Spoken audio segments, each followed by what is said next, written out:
Shalom Alejem, paz para todos ustedes, amigos televidentes de Historia del Futuro, porque para Dios...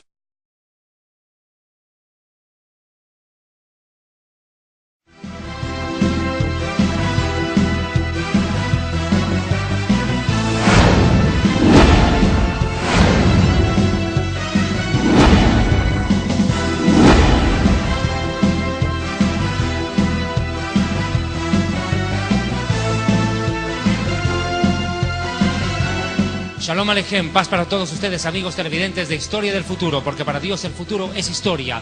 Les damos la más cordial bienvenida desde la República de El Salvador, más concretamente desde la ciudad de San Miguel, donde nos encontramos realizando una serie de conferencias en Centroamérica en este año que ha sido de gran bendición, donde hemos podido visitar Nicaragua, Honduras y obviamente la República Salvadoreña.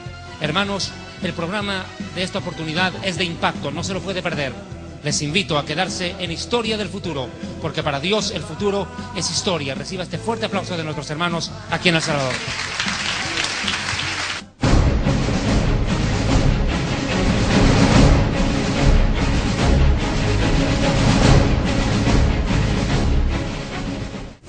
Visita nuestra página web www.historiadelfuturo.tv, porque para Dios el futuro es historia. El tema de hoy, sin duda alguna, concita la atención de los grandes estudiosos de la profecía bíblica. Sin lugar a dudas, el libro del Apocalipsis es un libro maravilloso, misterioso, fantástico. Cuanto más se lo estudia, más secretos se descubren en él. Y sin lugar a dudas, el tema de esta oportunidad va a ser un tema que va a enriquecer su vida espiritual, porque le hará entender las diferencias entre una verdadera iglesia y la que pretende ser una iglesia. La verdadera iglesia es presentada en la Biblia como una virgen pura, sin mancha ni arruga, una virgen gloriosa que se prepara para el encuentro con el Rey de Reyes. Sin embargo, existe una iglesia impostora, una falsa iglesia, que no es la novia del Cordero, no es la novia del Rey de Reyes, es la prostituta que fornica con los reyes de la tierra. La gran ramera que fornica con los reyes de la tierra. ¿Qué diferencia? Una es la novia del rey, la otra es la prostituta de los reyes. Este tema concita tal expectativa, porque déjenme decirles que mucha gente, al escuchar este mensaje, que practica una religión babilónica, una religión tradicional y costumbrística, va a descubrir a la luz de la Biblia que estuvo más que engañado, iba derechito para la condenación. Babilonia. ¿Qué suena esta palabra? Babilonia, ¿a qué se refiere? La palabra Babilonia se relaciona con toda confusión espiritual y religiosa. Ese es el simbolismo de Babilonia, confusión espiritual y religiosa. En la Biblia, el nombre Babilonia o Babel está relacionado íntimamente con varias cosas, a las cuales procedo a describir. La primera vez que aparece relación con Babilonia o con Babel, que significa confusión, es sin duda alguna la edificación de la famosa Torre de Babel, en los días de un hombre llamado Nimrod, el cual fue el primer poderoso de la tierra. Este hombre sedujo a la humanidad, a la cual Dios le había dicho: llenad la tierra y sojuzgadla. La orden de Dios era poblar el mundo entero a lo ancho y a lo largo. Sin embargo, mis amigos, desgraciadamente el ser humano escogió desobedecer a Dios. Y Nimrod sedujo a la humanidad para que en vez de llenar la tierra, todos se juntaran en un solo lugar y levantaran una torre para llegar al cielo, desobedeciendo al mandato de Dios de llenar la tierra y gobernarla. Este hombre rebelde fue llamado en la Escritura Nimrod. Procedo a leer Génesis capítulo 10, versículo 8. Cus engendró a Nimrod, quien llegó a ser el primer poderoso de la tierra. Este fue vigoroso cazador delante del Señor, así lo dice la Reina Valera. En el original dice en oposición a Dios, en contra de Dios. Cazador en contra de Dios. Por lo cual se dice, así como Nimrod, vigoroso cazador en contra del Señor. Y fue el comienzo de su reino Babel. Erec, Akkad y Cadne, en la tierra del Sinar, en el actual Irak. en el Medio Oriente, en la Mesopotamia. Y Génesis 11:2 dice: y aconteció que cuando salieron del oriente hallaron una llanura en la tierra del Sinar y se establecieron allí. ¿Con qué propósito? Sencillamente, como el que ya le venía diciendo, edificar una ciudad y una torre. Veamos el pasaje en cuestión, continuemos leyendo esta descripción que nos hace la Biblia a continuación. Versículo 3. Y se establecieron unos a otros, se dijeron unos a otros, vamos, hagamos ladrillo y cozámoslo con fuego. Y les sirvió el ladrillo en lugar de piedra y el asfalto en lugar de mezcla. Y se dijeron: vamos, edifiquemos una ciudad y una torre cuya cúspide llegue al cielo y hagámonos un nombre. ¿Qué quiere decir hacerse un nombre? Hagámonos fama, hagámonos algo que nos dé poder, que nos dé autoridad. ¿Qué más? Por si fuéramos esparcidos sobre la faz de la tierra. Esta gente sabía perfectamente que estaba obrando en oposición a la voluntad de Dios. Ellos sabían perfectamente que estaban yendo en contra de los designios del Eterno. Por eso dice, por si fuéramos esparcidos, porque ya la orden era esparcirse y no la quisieron obedecer. Ellos preveían que Dios aplicaría el poder coercitivo y obligaría a que esa gente se disperse. Ellos dicen, por si fuéramos a dispersarnos. Y en efecto, lo tal ocurrió. Entonces, ¿qué ocurrió? Mire, verso 5. Y descendió el Eterno para ver la ciudad y la torre que edificaban los hijos de los humanos. Y dijo el Eterno: he aquí el pueblo es uno solo, y todos estos tienen un mismo lenguaje, un mismo idioma. Y han comenzado la obra, y escuche, y nada les hará desistir de lo que han pensado hacer. La humanidad en los días de Babel tuvo una sola virtud, la unidad. Lo peor es que se unieron contra Dios. No para hacer algo bueno, se unieron contra Dios, pero había unidad para lo malo. Y mire lo que ocurrió. Entonces el Eterno dijo, verso 7: ahora pues descendamos y confundamos allí su lengua, para que ninguno entienda el habla de su compañero. Así pues el Eterno los esparció desde allí sobre la faz de toda la tierra y dejaron de edificar la ciudad. Por eso fue llamado el nombre de la ciudad Babel, porque allí confundió. Escuche, la palabra Babel significa Dios confunde. El Eterno confundió el lenguaje de toda la tierra y desde allí los esparció sobre la faz de toda la tierra. O sea que la humanidad a partir de ese momento fue disgregada a lo largo y a lo ancho de todo el planeta por una orden de Dios. El mensaje se cumplió a la final. La voluntad de Dios se ejecutó. La tierra tenía que ser llenada por los habitantes de este mundo y Dios obligó prácticamente a que ello se realizara. Continúo con el mensaje. Esta palabra Babel o Babilonia, que describe la confusión, el caos y la anarquía espiritual y religiosa que se propagó en los días de Nimrod, abrazó el mundo entero, perjudicó a la humanidad y se convirtió prácticamente en la base de todas las religiones falsas del mundo. Babilonia, la Torre de Babel, no solamente fue el origen de todos los idiomas del mundo. Escúcheme bien. Todos los idiomas del mundo surgieron de Babel. Antes hablaban un solo idioma. Pero no solamente Babel provocó la dispersión de la gente, provocó que se empiecen a utilizar todos los idiomas que hay en el mundo y los que han seguido creando todavía. Y tercero, esto es importante, Babel se convirtió en la cuna de todas las religiones falsas de la historia. Todas salieron de ahí. Todas salieron de ahí. Toda religión falsa tiene su origen babilónico, en la Torre de Babel. O sea, esto provocó dispersión, idiomas y confusión religiosa. Culto a lo creado y no al creador. Siguiente dato que es importante entender. La palabra Babilonia toma fuerza ya dentro de la Escritura cuando se habla de un imperio. El famoso imperio que existió en el año 586 antes del Mesías. Este imperio babilónico fue comandado por el rey Nabucodonosor en la época del profeta Jeremías. Es la segunda vez que aparece la palabra Babilonia en la Biblia o Babel en relación a esto. Babilonia, el imperio que estaba en la tierra de la Mesopotamia, se desarrolló en la tierra del Sinar también. Nabucodonosor fue su más grande gobernante. Descrita la historia de este personaje en el libro de Daniel. La tercera vez que aparece la palabra Babilonia en la Biblia tiene que ver ya con el tiempo futurista, el que está cerca a comenzar. Hablamos del tiempo de la tribulación. Y tiene una descripción total y contundente en el Apocalipsis capítulo 18 para describir lo que será el imperio mundial del anticristo. El gobierno mundial del anticristo también es llamado Babilonia en el Apocalipsis 18.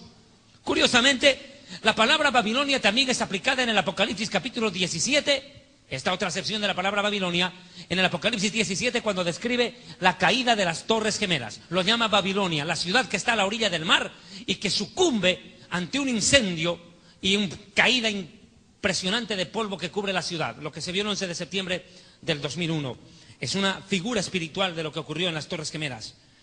No solamente Babilonia tiene relación con eso, sino que Babilonia describe tres cosas más. Impresionante.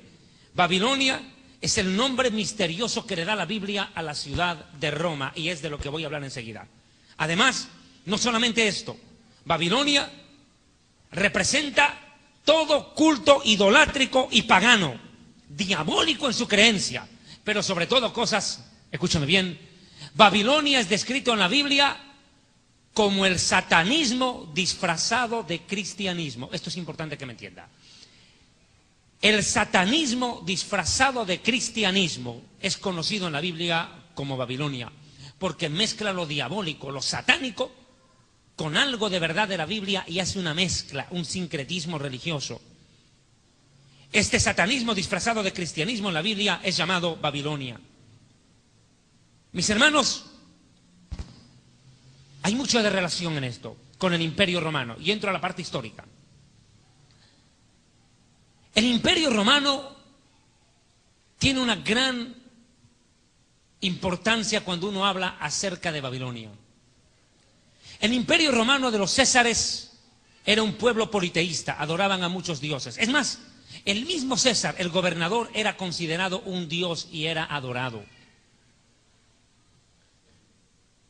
Y no solo eso, sino que realizaban tremendos actos de paganismo y barbarie en honor a sus dioses. Así es como se vivió en Babel y también en Roma en el tiempo pasado. Lo cierto es que este Imperio Romano llegó a ser, sin pensarlo uno, la cabeza de una falsa iglesia, una falsa cristiandad, que se instituyó precisamente en el mismísimo seno del Imperio Romano. Hablamos de la Iglesia Católico Romana, que tiene total relación con el Imperio Romano de los Césares. ¿Por qué le digo esto? Porque la Iglesia Romana no es otra cosa que la mezcla del poder político y el poder religioso. La fusión de la política y la religión, no para servir a Dios, sino para valerse de Dios y crear un superimperio, que es lo que en honor a la verdad patentizó en su momento un hombre del cual hablaré enseguida, Constantino. Este Imperio Romano desarrolló su marco histórico desde la península ibérica, hablo de España, Portugal, Italia, obviamente, Grecia, Turquía, el Peloponeso y todo el Medio Oriente, y sometió a todos los pueblos de la región, incluido Israel. Estoy diciéndole esto. Nadie podría hablar de Jesús, nadie puede hablar de Jesús, el Hijo de Dios, de Yeshua, sin hablar del Imperio Romano. Porque Jesús vivió, murió y resucitó en los días del Imperio Romano. No se puede desligar la figura del Jesús bíblico y del Jesús histórico de la influencia del Imperio Romano. Es imposible desligar estas dos cosas. Es indisoluble la vida del Mesías y el Imperio Romano y su existencia. Son dos cosas indisolublemente ligadas. ¿Por qué le digo? Verá usted por qué. Jesús, Yeshua, el Mesías, nació durante el gobierno de un emperador romano llamado Augusto César. O sea, Augusto César era el emperador en los días en que Jesús nació. Él fue el primer emperador romano. Esto fue entre las épocas del año 27 antes de Cristo hasta el 14 después de Cristo. En ese tiempo, del 26 antes de Cristo al 14 después de Cristo, gobernó Roma Augusto. Pero Jesús murió y resucitó y ascendió a los cielos en la época de otro emperador romano, Tiberio César.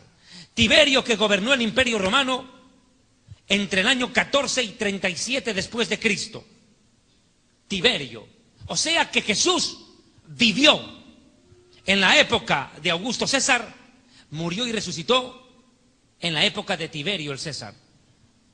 Y digo César, que es un título honorífico, no es nombre de persona. César no es nombre de una persona, es el título que se le daba a los gobernantes romanos. Era como decir el emperador. Pero no solamente esto. En ese tiempo Jesús funda la iglesia. Jesús no creó una religión, fundó la iglesia, que es muy distinto. La iglesia no es una organización. La iglesia son las personas que aman y viven para Dios. Hay que aclararlo. Siguiente detalle. Pero esa iglesia floreciente, esa iglesia naciente, no le fue fácil la situación. Porque el Imperio Romano era un imperio que ya tenía demasiadas religiones metidas dentro de sí mismo, enquistadas. Muchas religiones, era un pueblo politeísta. Adoraban muchos dioses, tenían muchas religiones. Y lo último que le podía pasar al Imperio Romano, lo último que le podía pasar, era que una nueva religión surja en el seno mismo del imperio.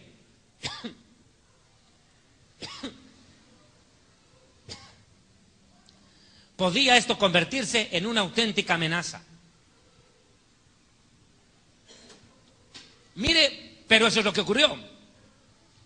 Surge una nueva iglesia, perdón, una nueva religión, así lo ven ellos. Una nueva amenaza religiosa, llamada el cristianismo. Surge en medio de uno de los pueblos a los cuales los romanos quisieron exterminar, el pueblo judío. Porque Jesús, Yeshua, es judío. Los apóstoles judíos, la Biblia del Dios de Israel. Y en medio de la nación de Israel surge ese grupo de seguidores de un rabino, no común, un rabino llamado Yeshua, al cual muchos judíos hasta el día de hoy consideramos es el Mesías prometido. Pero mire, escúcheme bien, esto creó un verdadero dolor de cabeza para los romanos. Les creó un verdadero dolor de cabeza.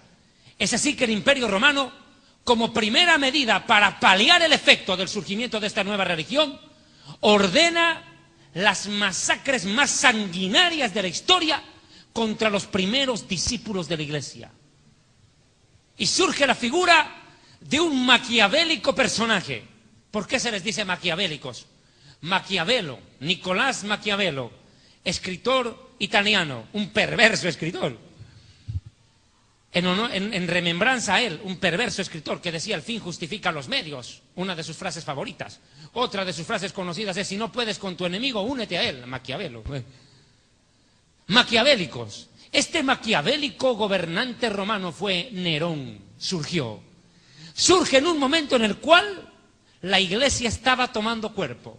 Y Nerón, el gran perseguidor romano, insaciable de sed cristiana, empezó a masacrar y a perseguir a los primeros discípulos de Cristo, a los primeros cristianos, de origen judío y de origen gentil. Y empezaron las más atroces persecuciones y barbaries. Nerón, ¿quién puede olvidarse de este personaje?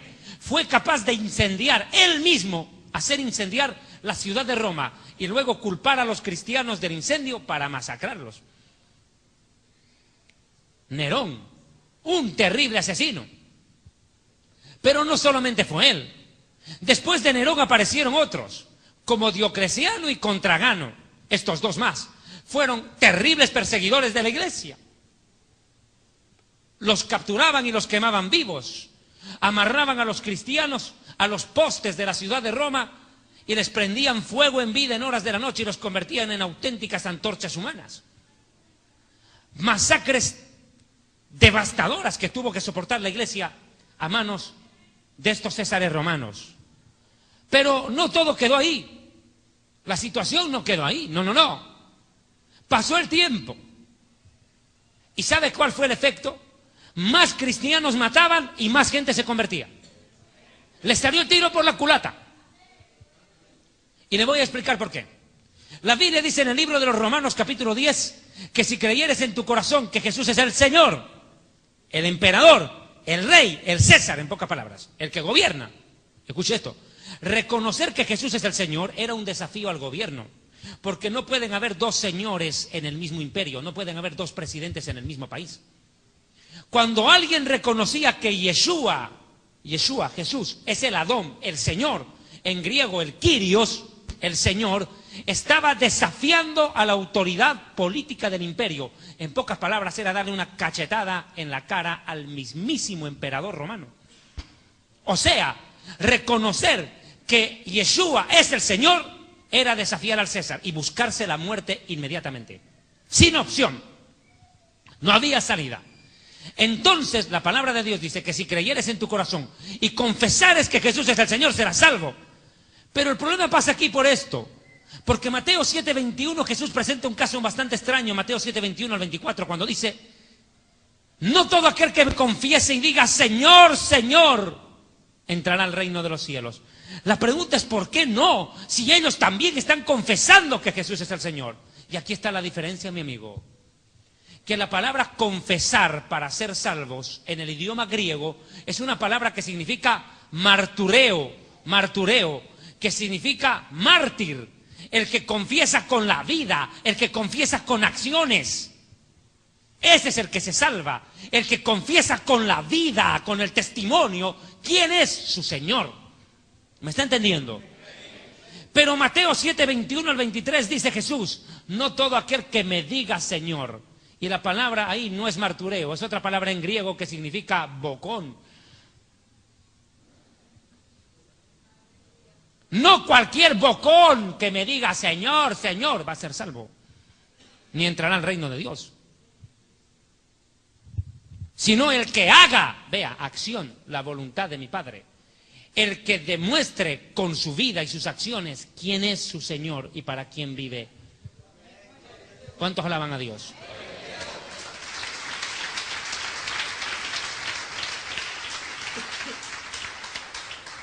Pero no solo es ese detalle el que quiero mencionar. Voy al siguiente tópico. Nerón, el perverso Nerón que gobernó Roma entre el año 54 al 68 después de Cristo, persiguió a la iglesia. Pero luego apareció la figura de otro personaje. Enseguida lo vamos a ver en imagen. Su nombre, Constantino. Pero este hombre cambió la historia de Roma. Este hombre era un perseguidor de cristianos, un enemigo de la iglesia. Constantino persiguió y masacró a los cristianos durante mucho tiempo. Pero él vio el efecto político que tenía lo que voy a mencionar a continuación. Él dijo, mire, agarran a un cristiano, lo llevan al circo romano, lo amarran de pies y de manos y lo hacen arrodillar en medio de la arena del circo romano y le lanzan un león para que venga a devorárselo. El cristiano no grita pidiendo ayuda ni blasfema contra Dios, al contrario, empieza a adorar y alabar. Bendice a Dios, grita a voz en cuello, Señor, no les tomes en cuenta este pecado, perdónalos, bendícelos. Y la gente que estaba escuchando y viendo a estos hombres en el circo romano, inmediatamente la gente quedaban, muchos de ellos, conmovidos ante la demostración de amor, de fe, de convicción de sus creencias. ¿Y sabe cuál era la actitud de la gente que quedaba ahí? Muchos de ellos bajaban solitos las gradas y se arrodillaban en el piso y también eran comidos con los leones, en una señal clara de que se habían convertido a la fe de aquel mártir que estaba muriendo por amor a lo que creía. Amén.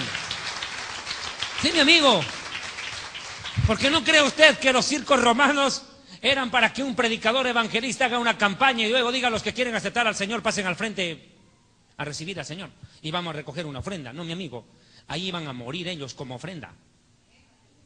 Ellos mismos eran la ofrenda, mi amigo.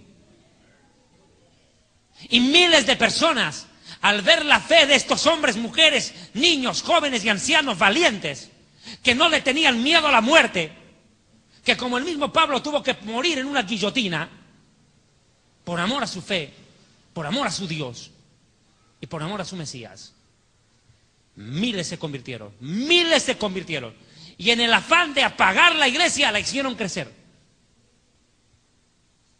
para que se cumplan las palabras dichas por el Mesías, que las puertas del infierno no prevalecerán contra la iglesia, que ni la vida ni la muerte nos podrán separar del amor de Dios, que es manifestado en el Mesías Yeshua. Mis hermanos, pero este personaje, aquí podemos ver las escenas del circo romano, ahí pueden ver ustedes una gráfica. Los leones eran soltados y lanzados contra los cristianos, y muchos de ellos morían abrazados, adorando a Dios, mientras la muerte se acercaba, y mucha de la multitud se ponía de pie a ver el espectáculo, pero otros eran conmovidos, y el Espíritu Santo tocaba eso, usando esa imagen, tocaba el corazón de miles de personas en ese circo romano, y terminaban convirtiéndose al Evangelio. Pero esto le creó un verdadero problema al emperador de aquel tiempo. Ya para ese entonces estaba gobernando Constantino. Constantino fue un perseguidor, pero cuando vio que la iglesia empezó a crecer y a tomar fuerza, dijo, no, aquí yo no me puedo pelear con los cristianos. Aquí yo tengo que solucionar el problema.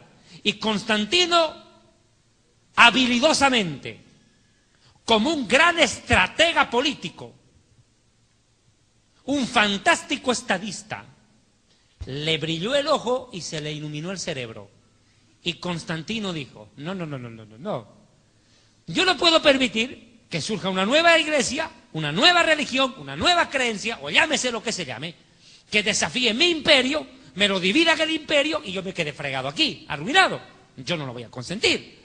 Lo que yo voy a hacer es otra cosa, dijo Constantino. Voy a dejar de perseguirlos. Es más, me voy a convertir a ellos. Y eso que parecía ser la solución fue la desgracia de la iglesia. ¿Sabe por qué? Escuche por qué. Escuche. Porque Constantino, de la noche a la mañana, ¿puede creer? De la noche a la mañana, dejó de perseguir y matar cristianos y dijo, ahora el que no se convierta al cristianismo muere.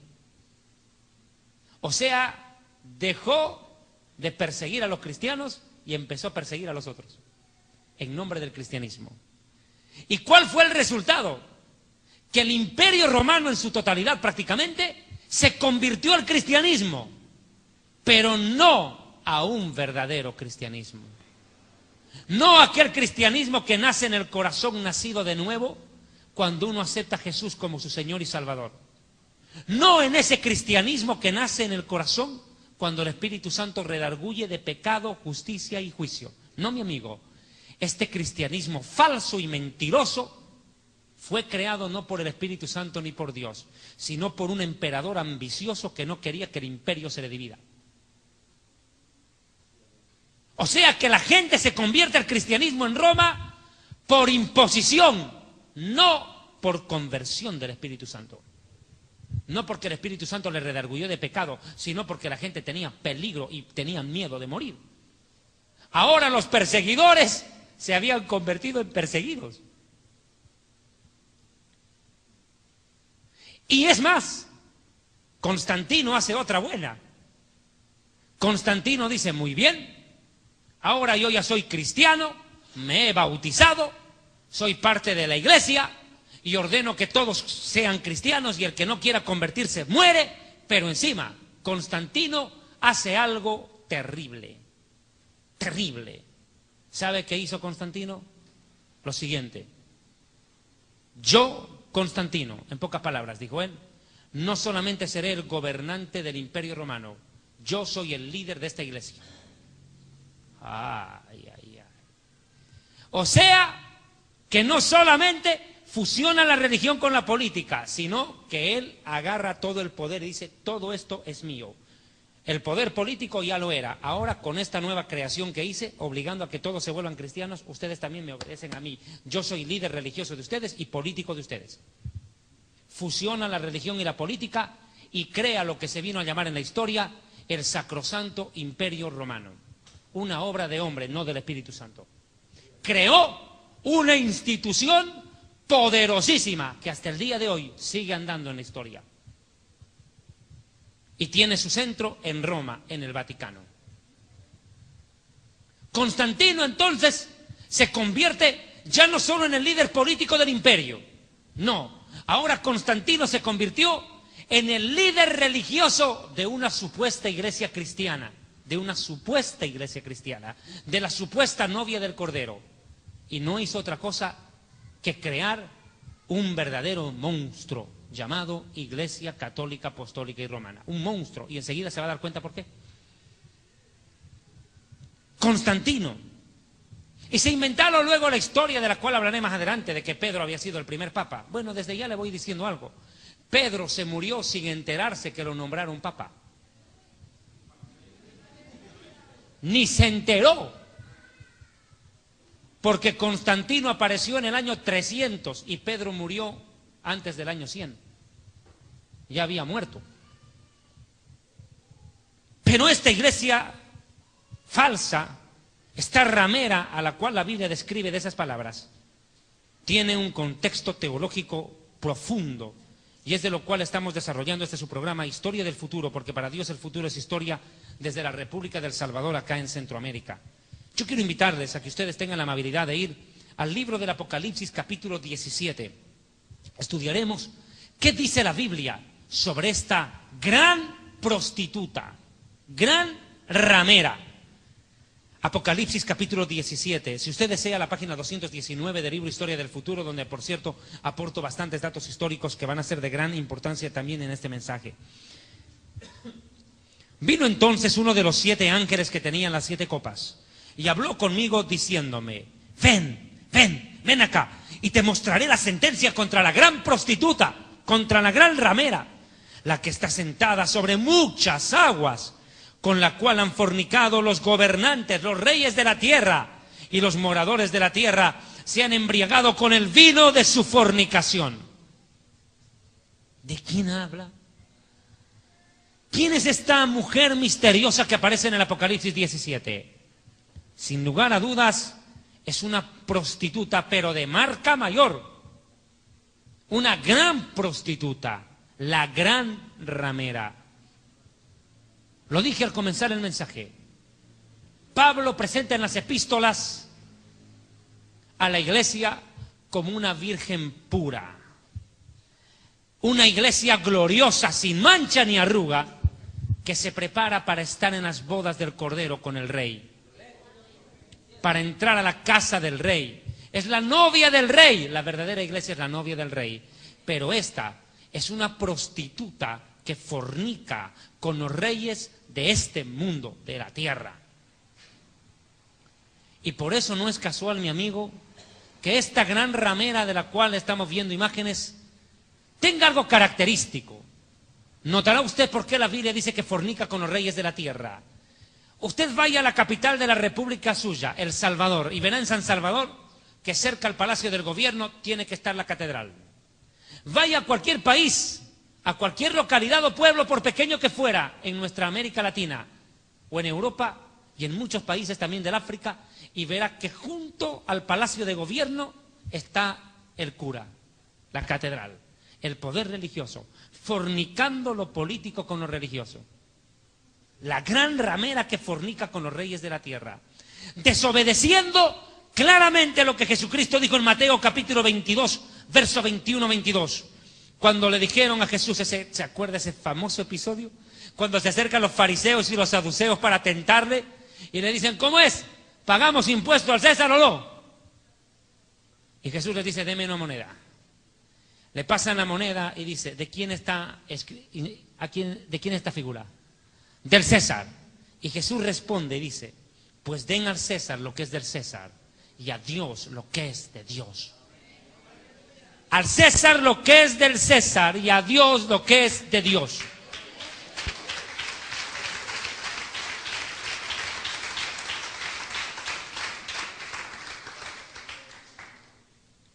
Pero claro, la iglesia romana, desobedeciendo la orden del Mesías, fornica lo político con lo religioso. Es que así comenzó. Constantino fusionó la política con la religión. ¿Qué puede esperar que hagan sus discípulos? Tienen que seguir haciéndolo. Siguen la misma línea, la misma corriente. Y aquí aprovecho de hacer una paréntesis. Cuando llegan las elecciones para presidente, alcalde o lo que sea, Se ha vuelto común hoy y corriente que muchos pastores evangélicos dejen de ministrar en las iglesias y se lancen de candidatos para la presidencia, para la alcaldía o lo que sea. Yo quiero darle un consejo a usted, amigo televidente. Cuando lleguen las elecciones y usted tenga que ir a una votación y tenga que elegir entre un pastor evangélico que abandona a Dios, el rebaño y la iglesia para meterse de político y elegir entre él y un vagabundo drogadicto, no lo dude, vote por el drogadicto. No lo dude. ¿Sabe por qué? Por lo menos sabrá a lo que se atiene. ¿Por qué le digo esto? Porque si el predicador es capaz de decirle no a Dios y a los asuntos del reino de Dios para atender los asuntos de los hombres, imagínese lo que hará con el pobre Estado, lo va a acabar. Si a la iglesia le roba, imagínese al Estado. Por eso dice la Biblia, que ninguno que milita en las cosas de Dios se enreda en las cosas de este mundo. No lo digo yo, lo dice la Biblia, amigo. Sí, señor. Un ministro de Dios debe ser eso hasta el día de su muerte. Es un ministro de Dios. Y escúcheme bien. Tener una iglesia con 15 miembros en la punta de un cerro es más honorable que gobernar un país desde un palacio de gobierno, mi amigo. ¿Sabe por qué? Porque el presidente gobierna por unos años a los hombres. En cambio, el que sirve a Dios vive para reinar con él. Muy diferente.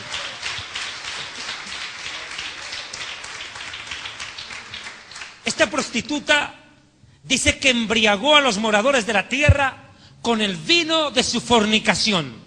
Y eso vamos a ir detallándolo. Esta ramera, esta prostituta de la cual describe el Apocalipsis capítulo 17, tiene una importancia vital a la hora de la profecía bíblica. Vea Apocalipsis capítulo 17, versículo 15. Dice que esta ramera está sentada sobre muchas aguas. ¿Qué representan estas aguas? Vuelvo a leer el versículo. Dice, ven y te mostraré la sentencia contra la gran prostituta, la cual está sentada sobre muchas aguas. ¿Qué significan estas aguas? Apocalipsis 17, verso 15 lo responde. Apocalipsis 17, 15. Me dijo también, las aguas que has visto donde la ramera se sienta son pueblos, muchedumbres, naciones y lenguas. O sea, que esta falsa cristiandad, esta falsa iglesia, este sistema religioso corrupto, gobierna e influye sobre multitudes de naciones, gobierna sobre multitudes de pueblos. Pero otro detalle, Apocalipsis 17, 18 complementa y dice, y la mujer que has visto, aquí vamos a ver una imagen del Vaticano, la mujer que has visto es la gran ciudad que reina sobre los reyes de la tierra. Sin duda, es esta ciudad, el Vaticano, la ciudad de Roma, donde tiene su centro esta ciudad, el Vaticano, el estado más pequeño del mundo con su líder, el Papa. Imágenes antiguas de un Papa. Ahí pueden ustedes ver a Juan Pablo II cuando murió, el anterior líder romano. Pero esta ciudad es la que reina sobre los reyes de la tierra, influye espiritualmente sobre el mundo y lo arrastra a la idolatría, que es una de las más grandes abominaciones. ¿Sabe? Esta iglesia romana está sentada sobre la gran ciudad. Es la gran ciudad que reina sobre los reyes de la tierra. ¿Qué quiere decir esto? Que aún los presidentes del mundo están sometidos al reinado de ella. Por eso a mí me causa gracia cuando un pastor quiere ser presidente de un país. ¿Cómo piensa gobernar una nación si la condición sine qua non es que se someta a la autoridad papal? Imposible, mi amigo. La iglesia romana gobierna las naciones, les guste o no. Y todo presidente tiene que postrarse, besarle el anillo al Papa, someterse a la autoridad religiosa del Vaticano. Esta reina, esta mujer que se cree reina, es una gran ciudad. Ahora mire, para demostrarle que es Roma, Apocalipsis 17, 9, la Biblia, continuamos acá. Enseguida vamos a ver imágenes de la ciudad de Roma. Apocalipsis 17, verso 9. Esto para la mente que tenga sabiduría. Si usted tiene el Espíritu Santo, tiene sabiduría. Perdido, hijo. Porque la Biblia dice cosas que ojo no vio, ni oído yo, ni han entrado a corazón humano, son las que Dios nos las revela a nosotros por el Espíritu Santo. Y si usted tiene el Espíritu Santo, tiene la sabiduría para entender lo que leeré en este momento. Dice, esto para la mente que tenga sabiduría. Las 7 cabezas son 7 montes sobre los cuales se sienta la mujer. 7 montes. Qué curioso. ¿Qué ciudad geográficamente está situada sobre 7 colinas? Sin duda, la ciudad de Roma. No hay duda. La ciudad de Roma, capital de Italia, está sentada sobre 7 colinas. Es más, su primer nombre en la historia no fue Roma, no se la llamaba Roma. La primera vez que se le colocó nombre a esa ciudad fue Septimontum, en latín, que significa las 7 colinas, los 7 montes. Luego cambió de nombre y se la llamó Romiti, que significa fortaleza, poderosa, invencible. Eso significa Romiti. Y luego vino la famosa historia. Cuenta una fábula. ¿Qué historia? Esto es una fábula. Bueno. Cuenta una fábula que habían 2 niños que quedaron huérfanos. Uno se llamaba Rómulo y el otro Remo. Dicen que estos 2 niños quedaron huérfanos y una loba los amamantó y los hizo crecer. Esta loba amamantó a Rómulo y Remo, los cuales después fundaron Roma, o le pusieron el nombre Roma. Pero nada sería esto. Hemos dicho de que la ciudad de Roma está sentada sobre 7 colinas. ¿Cómo podemos demostrar esto? Sencillo, la historia y la geografía lo describen. La ciudad de Roma tiene 7 montes, y los 7 montes son estos. A continuación menciono, escuche. Monte Coeliano, Monte Esquilino, Monte Capitolino, Monte Palatino, Monte Quirinal, Monte Viminal y Monte Aventino. 7 montes. Lo más curioso es esto, que en la cúspide del Monte Aventino, existe un lugar que se llama hoy en día el Vaticano. La pregunta es, ¿qué significa la palabra Vaticano? Todo el mundo la escucha. Los periodistas hablan del Vaticano a cada momento. Este lugar, el Vaticano. ¿Qué significa la palabra Vaticano? Esto es lo más curioso. La palabra Vaticano proviene del latín vaticinio, que significa adivinación, hechicería o adivinar, vaticinar. El monte de la adivinación, el monte del vaticinio, el monte de la hechicería. Y le voy a dar otro dato más, escalofriante. Mucho antes que Jesucristo naciera, los romanos hacían cultos en ese lugar, adoraban a dioses paganos y celebraban la fiesta del dios Saturno, conocido la fiesta como la Saturnalia romana, que comenzaba el 18 de diciembre y terminaba el 25 de diciembre cuando nacía el dios Sol. O sea, mi amigo, ¿y sabe cómo celebraban? El 25 de diciembre hacían tremendas orgías debajo de árboles frondosos. El 25 de diciembre. ¿Y qué hizo Constantino con esa costumbre? La cristianizó. O sea, ya no es Baal, ya no es Saturno el que celebra cumpleaños el 25 de diciembre. Constantino dice, no, ahora ya no es Baal, ahora es Jesús el que nació ahí. Y el arbolito de Navidad ya no es para fornicar debajo de él, ya no. Ahora es para poner regalitos. ¿Qué hizo? Cristianizó, entre comillas, todas las fiestas de los pueblos paganos, para dar contentos a todos. Cuando Constantino une todas las religiones y las vuelve, entre comillas, cristianas, no lucha contra el paganismo, no lucha contra la idolatría, no, la cristianiza la idolatría. Si había un santo que se llamaba Maximón, ahora lo llaman San Simón, listo, se acabó. Y resuelto el problema, mataron 2 pájaros de un tiro. Eso es lo que hizo Constantino en la historia. Entre comillas, cristianizó las costumbres de los pueblos paganos. Y celebraban la fiesta de la Saturnalia romana, que comenzaba desde el 18 de diciembre y terminaba el 25 de diciembre con el solsticio o el nacimiento del dios Sol, el 25 de diciembre. Por eso lo digo claro, y que quede muy, muy claro lo que voy a decir.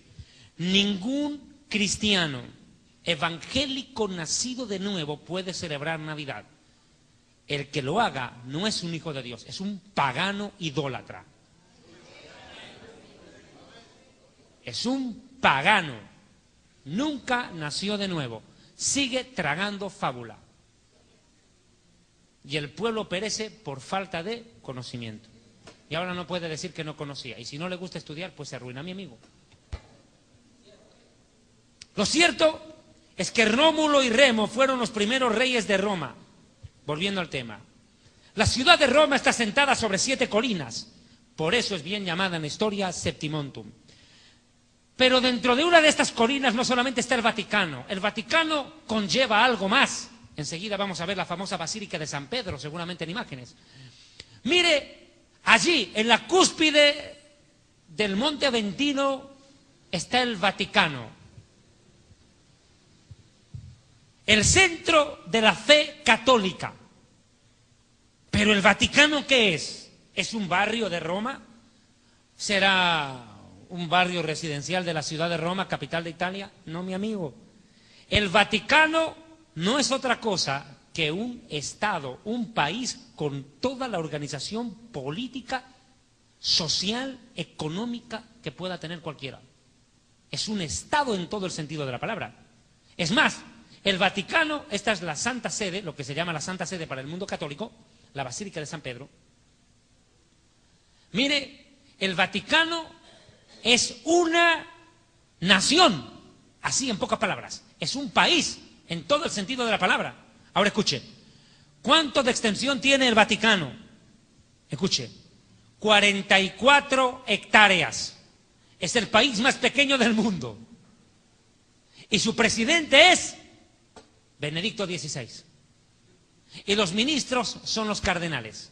El colegio cardenalicio. Son los ministros, los senadores, los congresistas, la crema innata del catolicismo. Es un país con un presidente, una figura visible. Es más, le voy a dar otro dato. El Vaticano no solamente es una organización política, mi amigo, es un imperio económico muy poderoso. Los bancos del mundo, los más poderosos, están en manos de ellos, no de los musulmanes, ni de los japoneses. Le voy a dar otro datito. El Vaticano tiene más dinero que Estados Unidos y toda la Unión Europea juntos. El Vaticano tiene el poder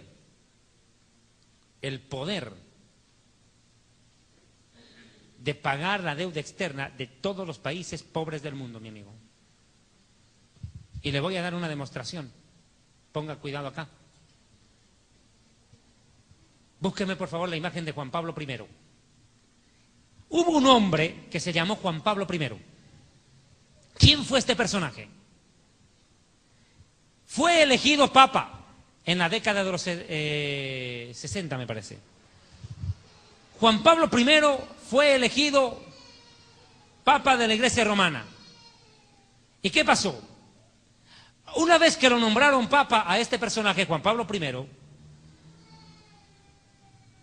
ocurrió algo fuera de lo común. Este hombre se atrevió a hacer una declaración impresionante. Juan Pablo I, a poco de haber sido elegido papa, haber sido nombrado papa, Juan Pablo I dijo que entregaría todas las riquezas de la Iglesia Católica a los pobres y al pueblo, que abriría las arcas de la Iglesia Romana al pueblo. Literalmente, mi amigo, con esa declaración Juan Pablo I firmó su sentencia de muerte. Firmó su sentencia de muerte. Juan Pablo I estaba dispuesto a entregar toda la riqueza de Roma al pueblo, ayudar a los pobres. Pero ocurrió algo. Un papa no se lo nombra papa cuando dicen este es el papa, no, mi amigo. Tienen que pasar 33 días para que se siente en lo que se conoce el sillón de San Pedro. Cuando el papa se siente en el sillón de San Pedro, recién en el día 33 de su pontificado, en ese momento se le declara papa infalible. ¿Pero qué ocurrió? O sea, el papa que nunca se equivoca, o sea, casi un dios. Escuche, preste atención a esto. Eran las 6 de la mañana del día 33, ya prácticamente a 2 horas que Juan Pablo I se siente en el sillón de Pedro. Misteriosamente Juan Pablo I apareció muerto en su habitación. Nunca pudo sentarse en el, entre comillas, sillón de San Pedro. Y eligieron al toque a Juan Pablo II, el papa más idólatra de la historia. ¿Y sabe por qué lo digo? Porque fue el papa que más santos canonizó en la historia. Ordenó que adoren a más gente, los católicos. Juan Pablo II toma el control después de la muerte misteriosa de Juan Pablo I. Pero nada sería esto. La Iglesia Católica no solamente que es un imperio, es un gobierno, es un Estado. con todo el sentido de la palabra. Es un imperio.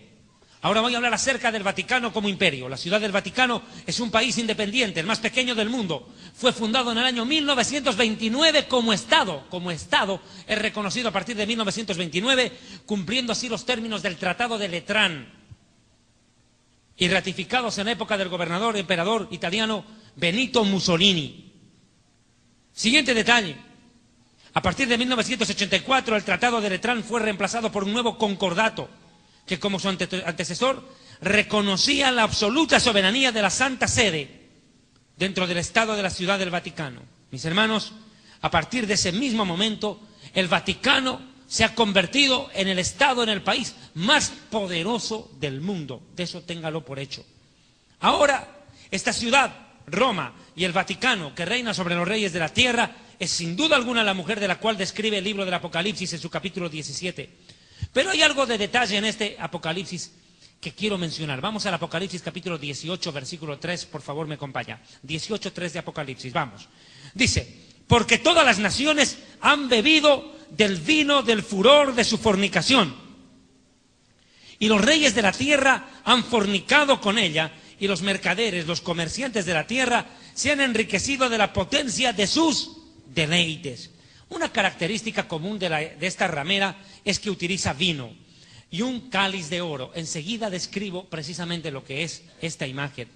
Mis hermanos, a esta mujer, a esta ramera, se la describe como una prostituta seductora que embriagó a los reyes de la tierra y sedujo a las naciones en pos de sí. Las emborrachó, las aturdió, les hizo perder el sentido, les hizo perder la razón y los extravió espiritualmente para que en vez de buscar a Dios terminen desviados en condenación. Esta ramera del Apocalipsis que sostiene un cáliz en la mano derecha, esta prostituta es el emblema de lo que estamos describiendo. Una gran ramera con un cáliz de oro en su mano derecha y dentro de ese cáliz sirve vino. Mire por favor. Compruebe con Apocalipsis capítulo 17, versículo 4. ¿Me entiende, por favor? Apocalipsis 17, 4, su Biblia. Y la mujer estaba vestida de púrpura y escarlata. Yo quiero pedirles a mis hermanos en Control Central, que están mandándome las imágenes, que busquen, por favor, imágenes de cardenales y de líderes religiosos en el Vaticano. Va a ver cómo visten de escarlata y púrpura. Los va a ver usted en imagen. Textual. Dice, mire. Y esto ocurrió cuando murió Juan Pablo II. Usted va a ver ahí el desfile de cardenales y los otros de púrpura. Textual. Mire, y la mujer estaba vestida de púrpura y escarlata, adornada de oro, de piedras preciosas y de perlas. Qué curioso. Mientras millones de católicos no tienen ni para comer, la Iglesia romana ostenta los templos más lujosos y costosos. Muñecos de madera, de estuco, de fierro, de lo que sea, enchapados en oro, bañados en platino, en oro puro, bañados en oro, visten como reyes, viven como magnates. No es la imagen que necesito.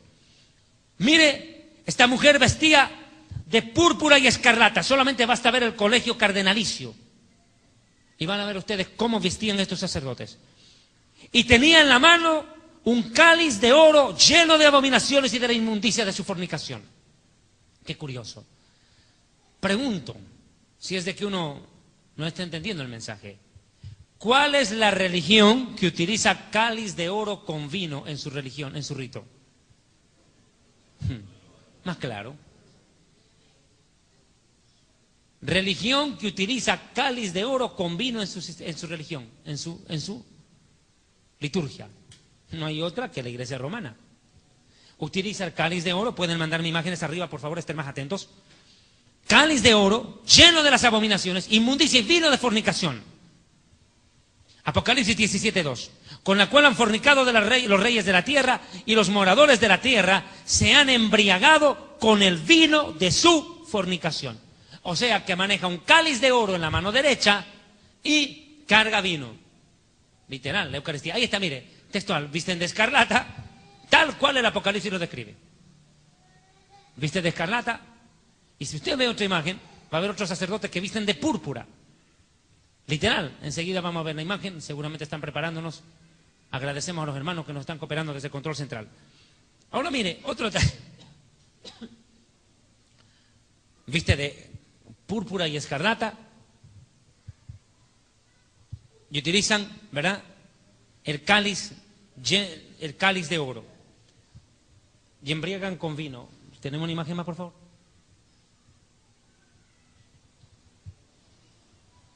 Bien, sigo. Ahora, hay otro detalle aquí en lo que estoy describiendo.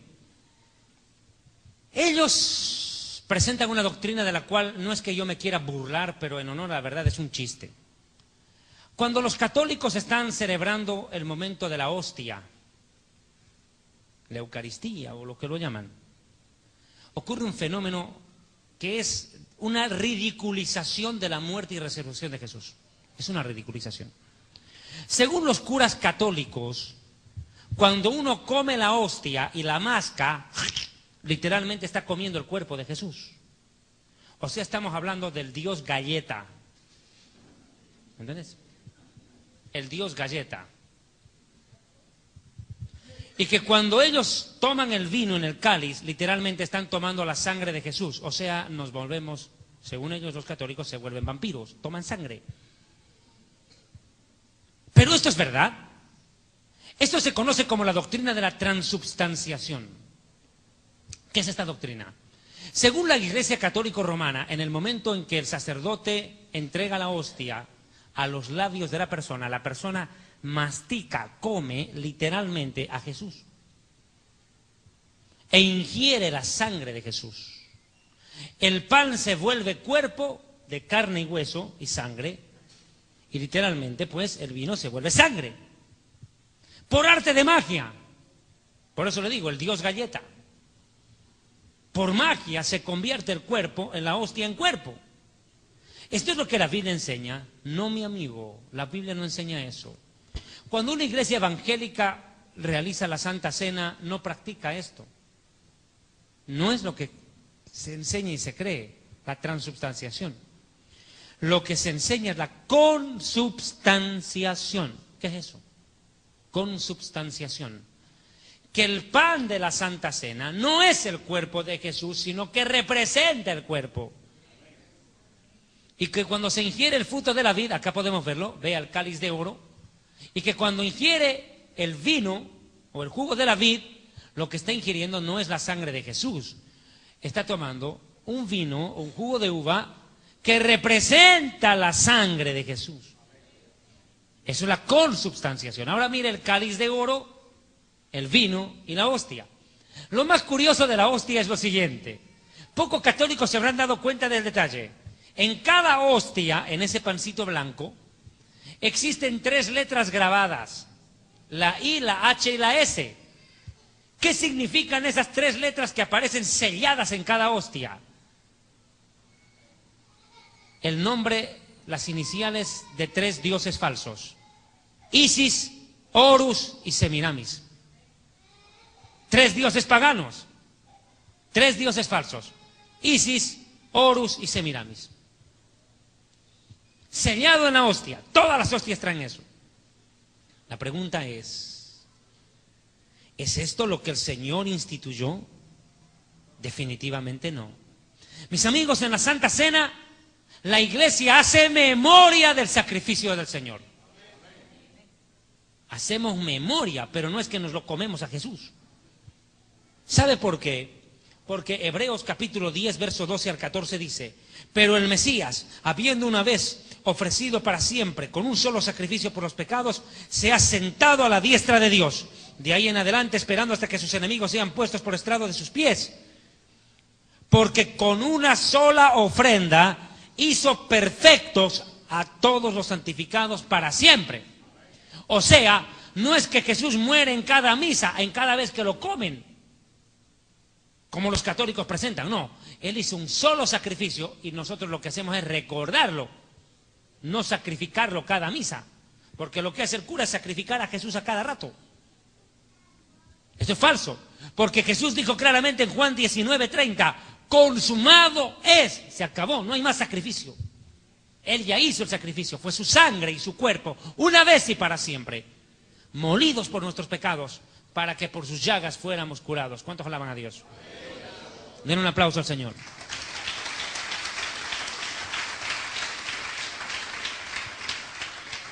Mi amigo, ellos quieren literalizar el texto de Juan capítulo 6, versículos 52 en adelante. Cuando los judíos contendían entre sí diciendo, ¿cómo puede este darnos a comer su carne? Jesús les dijo, de cierto os digo, que si no coméis la carne del Hijo del Hombre y bebéis su sangre, no tenéis vida en vosotros. El que come mi carne y bebe mi sangre, tiene vida eterna, y yo le resucitaré en el día postrero, porque mi carne es verdadera comida y mi sangre es verdadera bebida. El que come mi carne y bebe mi sangre, en mí permanece y yo en él.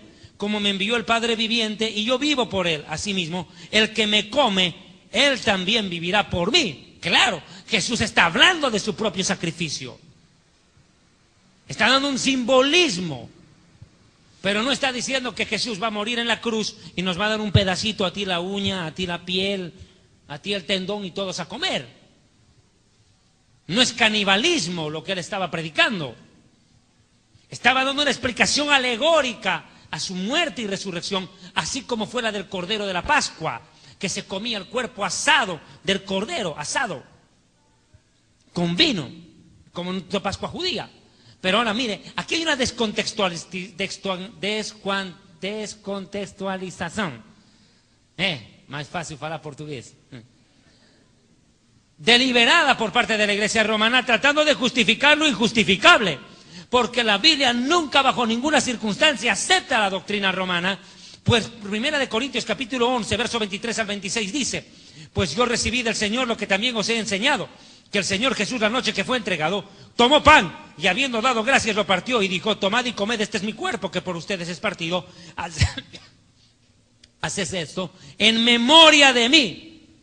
Memoria, remembranza, eso es lo que se está haciendo, memoria en la Santa Cena. No como presenta la Iglesia romana, que Jesús es sacrificado cada domingo en cada misa. Pero no solamente es esto lo que yo quiero describir de esta Iglesia romana. Apocalipsis capítulo 17, versículo 5, podemos ir por favor avanzando.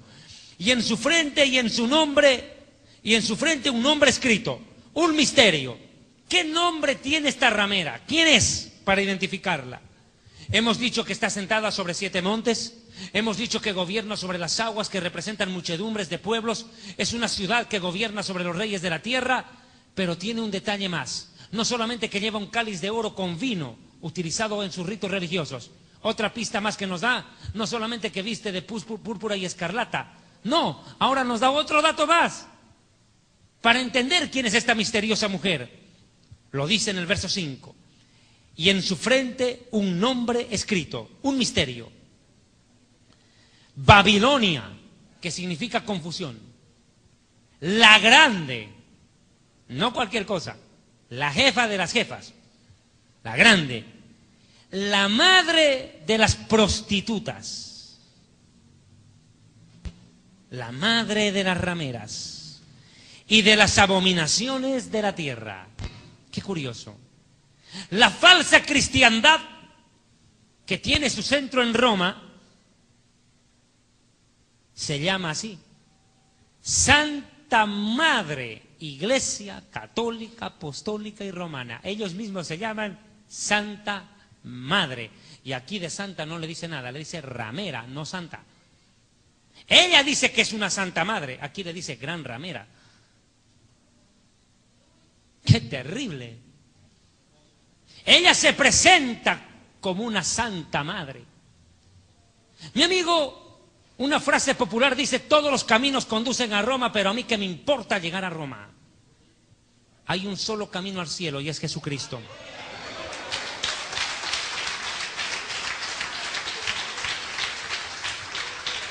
Él dijo, yo soy el camino y la verdad y la vida.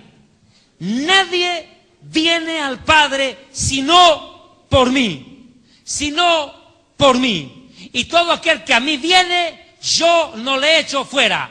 Aprended de mí, que soy manso y humilde, y hallaréis descanso para vuestras almas. Venid a mí, los fatigados y cargados, que yo les haré descansar. Pero venid a mí, no a María, no a Pedro, no a Juan. Jesús dijo, venid a mí. A mí, a mí, a mí, dijo el Señor. A Él es al que hay que buscar, porque escrito está, puestos los ojos en Jesús, el autor y consumador de la fe. Los ojos en Jesús, no en María, no en Pedro, no en Juan. Y Lucas capítulo 1, verso 67, María, la Virgen, dice: mi alma se regocija en Dios, mi Salvador. Textual, María misma dice: mi Dios, mi Salvador. Ella no puede salvar a nadie, mi amigo. Falso. Ahora se inventaron los católicos romanos mentirosos. Dicen ellos: no, nosotros no adoramos a la Virgen María, solamente la veneramos. La palabra venerar viene del latín venerati. La palabra venerati viene desde el hebreo Hoshiana, Osana, que significa sálvanos ya.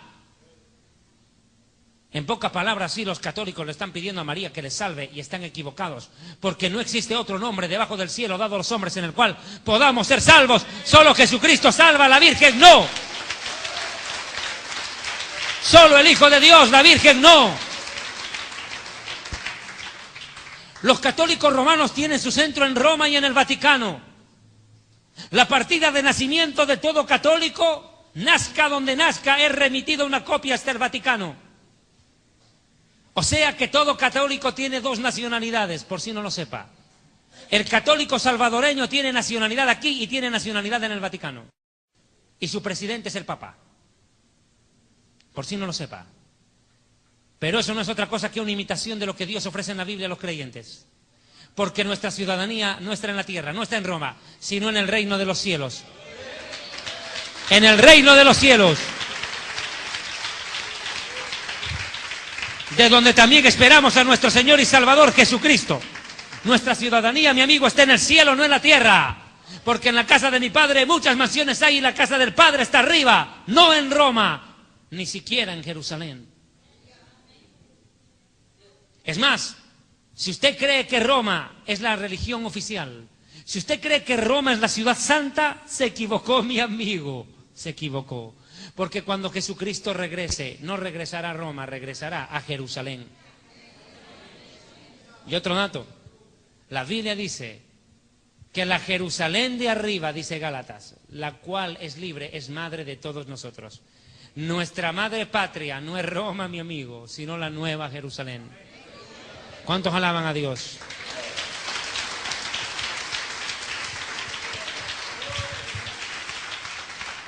Jerusalén la celestial, donde Dios tiene su trono y millones de ángeles le sirven, y donde están las almas de los justos esperando cuerpo de gloria. Ahí están ahí arriba. Ahí es la casa del Padre, ahí es la casa de la iglesia. Pero la Biblia le llama en el Apocalipsis capítulo 17, verso 5, madre de las rameras y de las abominaciones de la tierra. ¿Qué abominaciones comete esta iglesia? Esta falsa iglesia, esta prostituta espiritual, esta gran ramera que fornica con los gobernantes del mundo y que embriaga con el vino de su fornicación a las naciones, haciéndolas sucumbir y embruteciéndolas espiritualmente cada día más en el pecado y la rebelión contra Dios. Sencillo, mi amigo. Una de las grandes abominaciones de Roma es presentar una falsa trinidad al mundo. ¿Cómo? Sí, señores. Roma tiene su propia trinidad. A su líder lo llaman Papa. Y la palabra Papa viene del arameo Abba, que significa papito, padre. Y se refiere a Dios. Y de acuerdo al Mateo capítulo 23, versículo 9, dice: a nadie llamaréis Papa, Abba, porque uno solo es vuestro Padre y está en el cielo. Mal entonces el líder de Roma puede arrogarse, usurpar el título de padre para sí mismo siendo humano. Es más, dice que nuestro espíritu clama: Abba, Padre. Dese cuenta, mi amigo, pero también aquí hay algo que quiero decirles a los evangélicos. Un 80% de los evangélicos ha prostituido su vocabulario espiritual. Hoy en día a su supuesto apóstol o a su pastor le llaman mi padre espiritual. ¿Desde cuándo el pastor es padre espiritual de alguien? Cuando la Biblia en el libro de los Hebreos dice que el Padre de los espíritus es Dios, el cual nos disciplina mejor que nuestros padres terrenales. ¿De dónde sacan que un hombre puede ser padre espiritual cuando el Padre de los luces, en quien no hay sombra de variación, es Dios. No podemos caer en semejante pecado de idolatría. O sea que antes le decían padrecito al cura y ahora le llaman padre espiritual al pastor. O sea, pues mi amigo, como dicen en mi pueblo, la misma chola con otra pollera. Es un ridículo. Caemos en lo mismo que criticamos. Segundo dato, el líder romano no solo se cree Dios Padre, se cree Dios Hijo, se declara Dios Hijo. ¿Cuándo? Cuando él a sí mismo se llama el sumo pontífice. La palabra significa sumo sacerdote. Cuando la Biblia me dice que nuestro sumo sacerdote es Jesucristo, el cual traspasó los cielos y está sentado a la diestra de Dios en las alturas. ¿De qué sumo sacerdote me vienen a hablar? ¿De qué sumo sacerdote hablan? Pero va más allá. No. No solamente se cree Padre, no solamente se cree Hijo, se cree el Espíritu Santo. ¿Sabe por qué? Porque el líder de Roma se hace autodeclarar, o se hace declarar el vicario de Cristo, el representante de Cristo. ¿Y quién dijo que Jesús dejó como representante a un humano? ¿Quién lo dijo? Cuando el mismo Mesías dijo, hijitos, ya no os dejaré huérfanos, y aquí enviaré otro consolador, el cual estará con ustedes hasta el fin del mundo. Y hablaba no del Papa, mi amigo, ni de Pedro, hablaba del Espíritu Santo de Dios. Estamos diciendo que dentro de las abominaciones de esta ramera está la enseñanza de una falsa creencia en Dios, una distorsión. Definitivamente, el líder romano pretende ser Dios. Hay muchas barbaridades y abominaciones que ha enseñado esta ramera al mundo. Una de las grandes y temibles abominaciones aceptada casi como verdad, una mentira que tanto se repite como verdad, termina por creérsela a veces, es de que Pedro fue nombrado papa. ¡Qué barbaridad más grande! Lo digo, Pedro murió sin enterarse que lo nombraron papa. Escúcheme bien. Una descontextualización de los pasajes bíblicos impresionante de parte de la Iglesia romana. Pedro nunca fue nombrado papa, jamás. Es más, no tenía los requisitos. Le voy a dar un dato. ¿Sabe cuál es uno de los requisitos para ser papa? Ser soltero, ¿o no? No haberse casado, ¿o no? Claro, un cura tiene que ser soltero. Que sea homosexual, pedófilo, ese es el problema de él. Pero hay otro problema. Pedro tenía suegra. Claro, ¿cómo no? Claro que tuvo. Aleluya, y que el diablo huya. No, habla serio. Primero, de que Pedro era un hombre casado. Y según la ley católica, solo un hombre que haga voto de castidad puede ser líder religioso. Entonces Pedro no cumple los requisitos ni siquiera del mismo Vaticano. Lo votan por tener suegra, más claro. Ahora, segundo, ¿sabía usted que el voto de castidad impuesto es un pecado y una doctrina de demonio? La Biblia dice en 1 de Timoteo 4, 1 al 3 lo siguiente: el Espíritu Santo advierte claramente que en los últimos días algunos hombres apostatarán de la fe, escuchando a doctrinas de demonios y espíritus de engaño, por la hipocresía de mentirosos que, teniendo cauterizada la conciencia, prohibirán casarse. O sea que el celibato impuesto es una doctrina de demonios. Ahora puede entender por qué tienen tanta monja lesbiana, cura violador, pedófilo, y una iglesia romana que está endeudada hasta las patas, pagando a los padres, a las madres y a los hijos y niños que fueron víctimas de la violación de estos pedófilos y depravados. Para que vea usted. Mire, pero no solo ese detalle. Voy a ir al pasaje en cuestión, al famoso pasaje de Mateo capítulo 16, versículos 15 al 20, aceleramos. Mateo 16, 15 al 20. Jesús les dijo: ¿y vosotros quién decís que soy yo? Respondiendo Simón Pedro le dijo: Atajuja Mashiach ben Elohei, tú eres el Mesías, el Hijo del Dios viviente. Y Jesús le respondió: bienaventurado eres Simón, hijo del profeta Jonás, porque esto no te lo ha revelado ningún humano de carne y sangre, sino mi Padre que está en los cielos. Y yo también te digo que tú eres Pedro, no eres Simón, eres Pedro, que significa fuerte, firme, piedra firme. Pero esta roca, sobre esta roca, note la diferencia, no le dice piedra, ahora le dice roca. Sobre esta roca edificaré mi iglesia, y las puertas del infierno no prevalecerán contra ella. La pregunta es, ¿cuál es la roca de la cual se está hablando aquí? Según los líderes católicos, la roca es Pedro. Mentira. No, Jesús nunca endiosó a Pedro, jamás Jesús endiosó a un hombre, mucho menos a Pedro, que después de 10 minutos lo negó 3 veces. ¿Cómo podía ser Pedro el representante de Jesús en la tierra, el Papa, y después de 3 minutos lo negó 3 veces? Nada que ver. Jesús no endiosó a Pedro, nunca lo nombró Papa en este pasaje bíblico. No, mi amigo, lo que está diciendo Jesús es esto. Sobre esta roca, sobre la declaración que salió de tus labios, que es como una piedra firme, que yo soy el Mesías, el Hijo de Dios, edificaré mi iglesia. Y ese es el fundamento de la iglesia, creer que Jesús es el Hijo de Dios, el Mesías prometido, el Salvador de la humanidad. Es eso lo que creemos, lo que vivimos y predicamos. Que Él es el Hijo de Dios, el Mesías.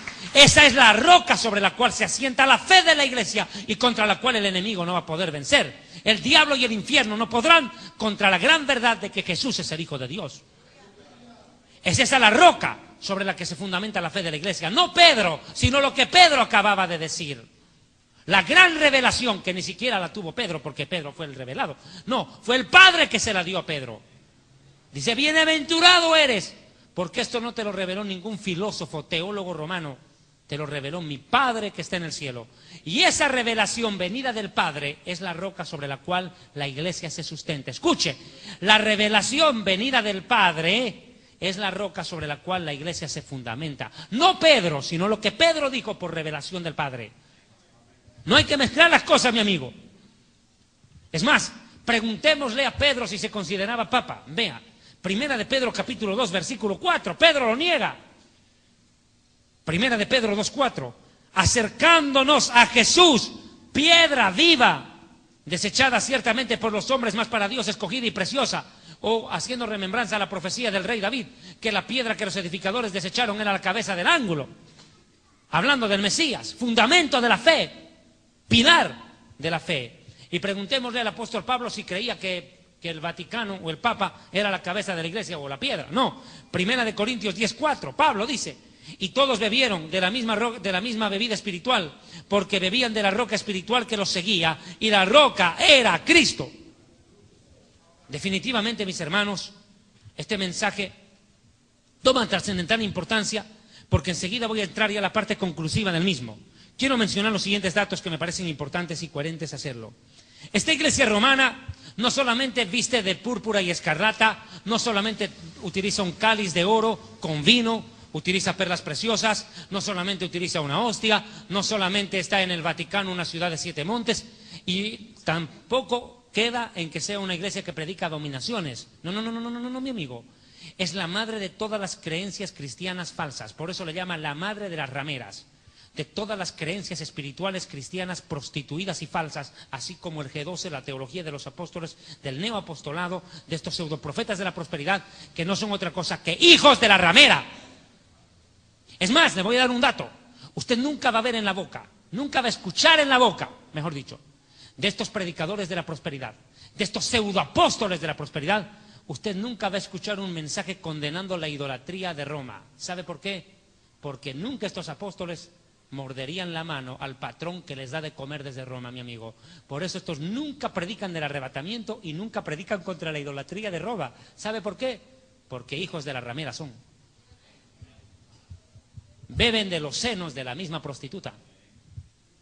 Así de simple, mi amigo. Hoy en día escasean los mensajes contra la idolatría. Escasean los mensajes contra el pecado de la idolatría del pueblo romano. Hoy en día estas iglesias de la prosperidad están tan parecidas a una misa de católico carismático que al final son la misma cosa, cortados con el mismo cuchillo. Tenemos cantidades de pastores evangélicos que no merecen llamarse pastores ni evangélicos, son lobos evangelocos. Y segundo, escúcheme bien, no pertenecen al pueblo de Dios. ¿Sabe qué? Son ecuménicos, andan de la mano con los curas, andan de la mano con los sacerdotes católicos, cuando la palabra mismísima de Dios dice esto, que estos perversos parecen haber olvidado, o tal vez ni siquiera lo leyeron. ¿Sabe cuál? Lo que le voy a leer esto. No os unáis en yugo desigual con los incrédulos, porque ¿qué compañerismo tiene la justicia con la injusticia? ¿Qué comunión la luz con las tinieblas? ¿Qué concordia tiene Cristo con el diablo? ¿Qué parte tiene el creyente con el incrédulo?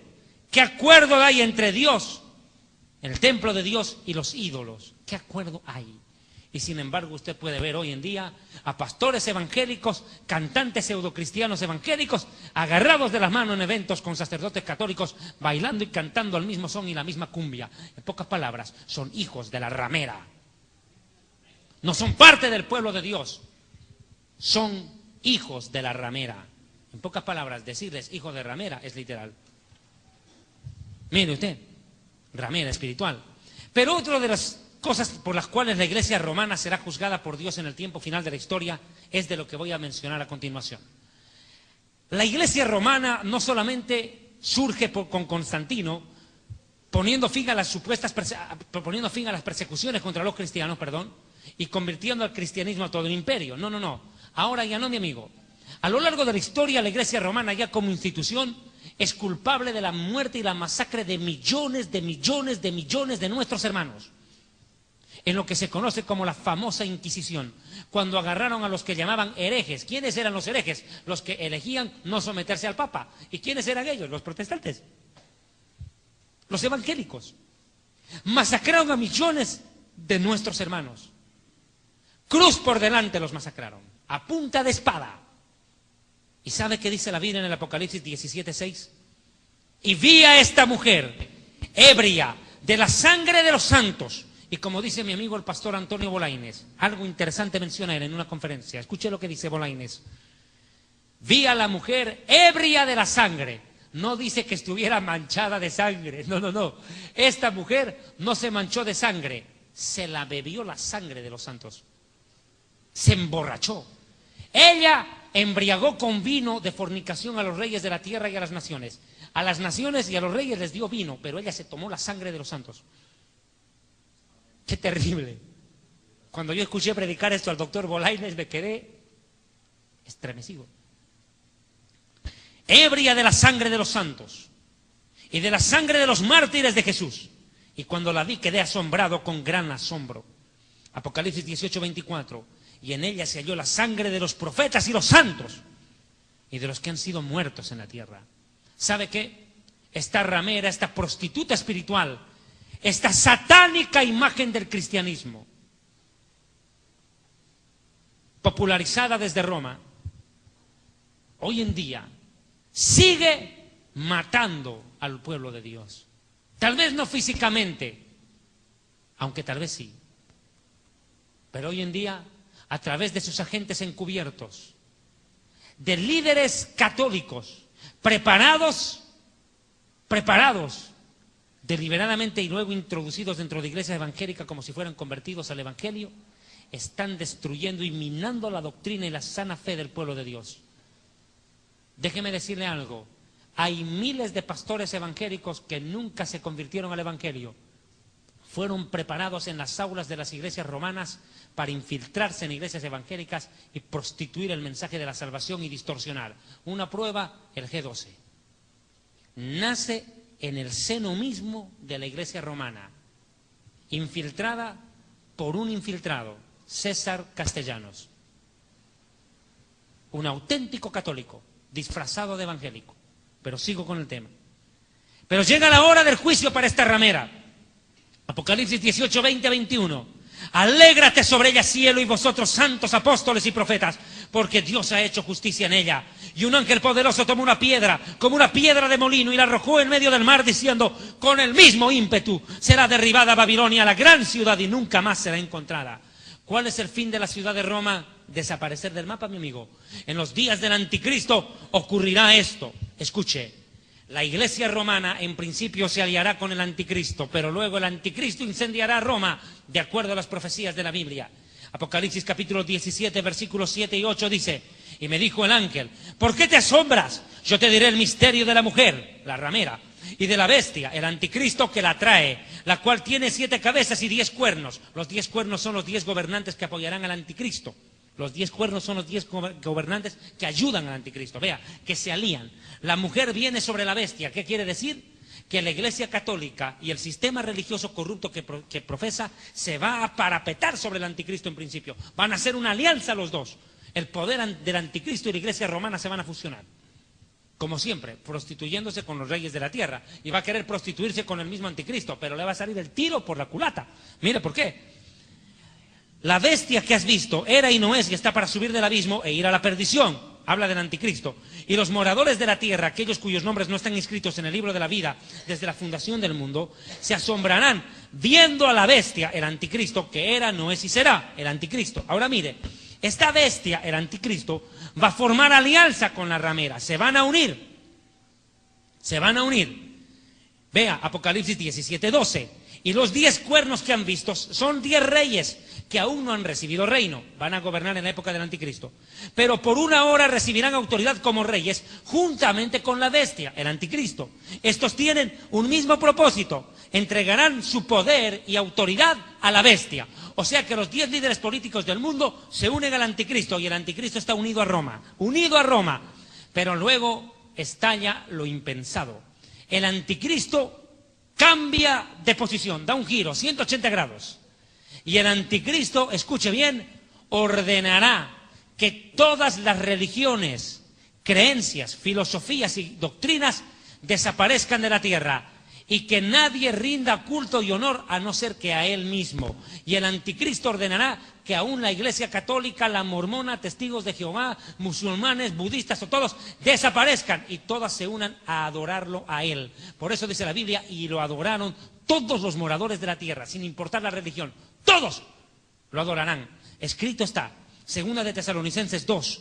Nadie os engañe, verso 3, en ninguna manera, porque no vendrá sin que antes venga la apostasía y se manifieste el hombre de pecado, el hijo de perdición, el anticristo, el cual se opone, mire, y se levanta contra todo lo que se llama Dios o es objeto de culto. ¿Y qué cosa es objeto de culto? La religión. Se opone a la religión. El anticristo va a anular todas las religiones, va a hacer desaparecer la religión de la faz de la tierra y va a crear una sola creencia, la cual no adore a él. Dice, tanto que se siente en el templo de Dios haciéndose pasar por Dios. Mire, anulará a la iglesia romana. Pero ¿cómo va a acabar? Esto es lo más tremendo. Esto es lo más tremendo. El anticristo va a seducir a los políticos del mundo para destruir Roma. Impresionante. El anticristo será el verdugo de Roma.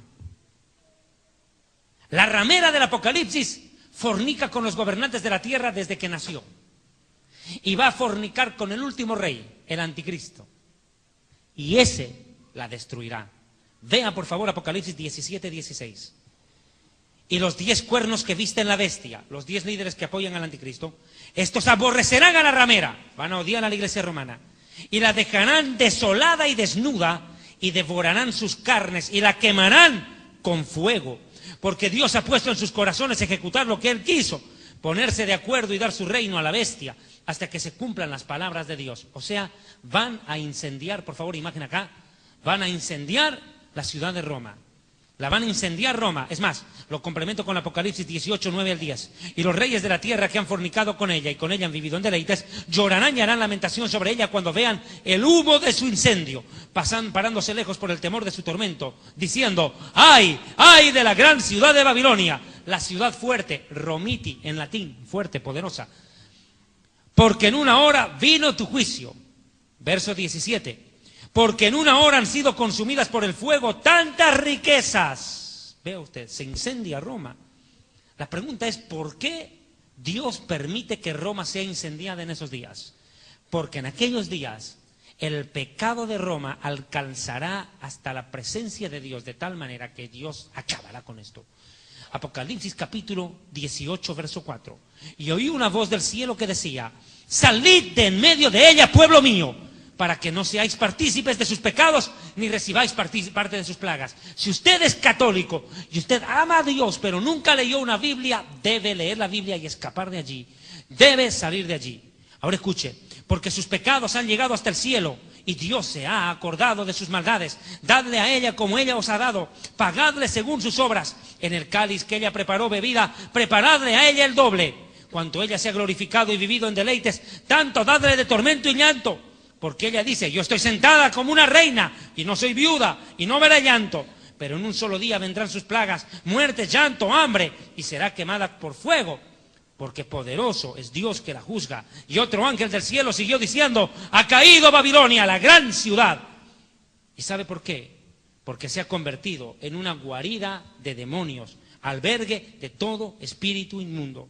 Mis amigos, cierro con 2 puntos que me parecen claves mencionar, por favor, en la parte final, ya para cerrar el mensaje. Quiero hacer diferencias claras y puntuales en lo siguiente. La verdadera iglesia es comparada con una virgen pura. Esta es una gran ramera. La verdadera iglesia está sujeta a Cristo, la otra es sujeta a Satanás. La verdadera iglesia pertenece al cielo, esta es terrenal y diabólica. La verdadera iglesia es adornada divinamente, la otra es satánicamente. La verdadera iglesia es preservada por Cristo en el arrebatamiento, la otra es destruida por el mismo anticristo. A una le espera la gloria, a otra la perdición eterna. La verdadera iglesia tiene un llamado celestial, en cambio esta persigue el poder terrenal político y las riquezas terrenales. La verdadera iglesia fue fundada por el Mesías, esta es una obra del diablo. Una es habitada por el Espíritu Santo y esta es una guarida de demonios. La verdadera iglesia tiene poder espiritual, la falsa poder político. La verdadera iglesia es perseguida, la otra es perseguidora. Y 2 puntos más, si me permite, por favor le pido, para cerrar. Quiero mencionar algunos puntos. Doctrinas falsas de la Iglesia Católica enseñadas a lo largo de la historia. Año 375. Comenzaron a adorar y a venerar ángeles. Año 394, por primera vez comienza la misa e inventan la doctrina de la transubstanciación. El cuerpo, el Jesús galleta, la hostia se vuelve cuerpo. Esa doctrina de la transubstanciación, falsa doctrina, comienza en el 394. Año 431, comienza la veneración y la adoración a la Virgen María. Pecado contra Dios, idolatría. Año 500, los sacerdotes católicos comienzan a usar la sotana, imitando a los sacerdotes paganos que hacían sacrificios humanos en honor a sus dioses. Año 526, inventan el rito de la extrema unción en honor a los moribundos, algo que hacían ya los pueblos paganos. Año 593, el Papa Gregorio el Grande inventa la doctrina del purgatorio. Año 600, comienzan las oraciones a María. Año 607, obispo de Roma, Bonifacio III, se le otorga el título de Papa. Año 850, inventan la utilización del agua bendita para purificación del pecador, doctrina falsa. Año 1079, se inventa el celibato. 4 datos más para cerrar. Año 1090, inventaron el rosario, ritual pagano. Año 1184 comienza la Inquisición y la masacre de evangélicos y protestantes y judíos, masacre multitudinaria. Siguiente dato, año 1129, la Iglesia Católica prohíbe la lectura de la Biblia a los feligreses. Año 1545, María es aceptada. Año 1854, María declarada redentora de la humanidad, Madre de Dios. Doctrina falsa, porque María no es Madre de Dios, es la Madre de Jesús, el Hijo de Dios. Finalmente, año 1984, Juan Pablo II entregó el mundo en manos de la Virgen María. Ahora, ¿en manos de quién está él? Mis amados hermanos, este mensaje, Babilonia la gran ramera, es un mensaje que lo he desarrollado aquí, en la República del Salvador, en la ciudad de San Miguel, en la iglesia cristiana CRED, Cristo refugio en la tempestad. Espero que este mensaje sea de bendición para todos ustedes. Arrepiéntase, salga del catolicismo, escape de la idolatría y venga al Jesucristo vivo, que murió y resucitó para darle vida eterna. Dios le bendiga, buenas noches.